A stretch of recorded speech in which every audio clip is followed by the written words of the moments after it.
A recently signed law could affect Cuban-Americans in South Florida who are contemplating investing on the island. The law does not recognize their American citizenship. And here's what that means. It means they can only travel to and from the island nation with a Cuban passport. CBC's Miami's Yvonne Taylor is your reporter in Westchester with more on this story. Yvonne. And the question is, how many people are really willing to do that? Jim and Lauren, it is known as the new Cuba immigration and citizenship legislation. It was actually passed in 2024, but it was actually published this month. Now, it could really affect directly Cuban Americans who want to travel and invest on the island. It's all over social media. Houses and apartments for sale in Cuba, mostly water view.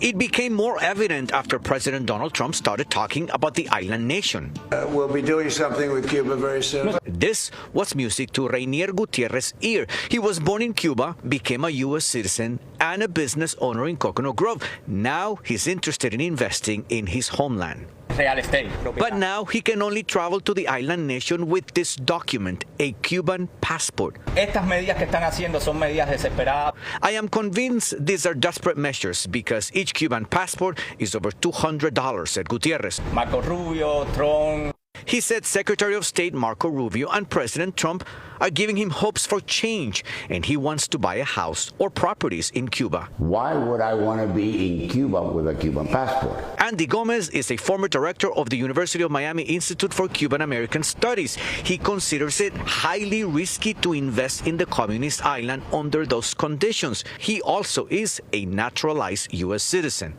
Cuban laws apply to me. What justice system is there in Cuba in case there's some kind of problem? Employment rights? Do I have the right to hire who I want? Now you need a Cuban passport? The citizenship law is explicit.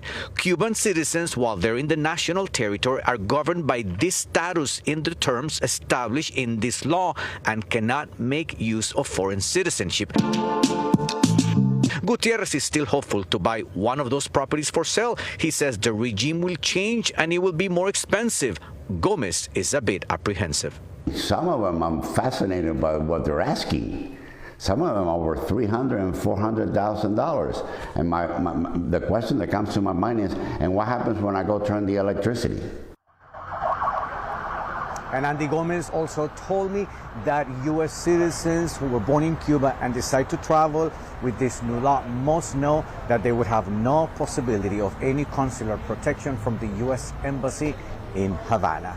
This new law goes into effect next November. We're live in Westchester. Yvonne Taylor, CBS News, Miami.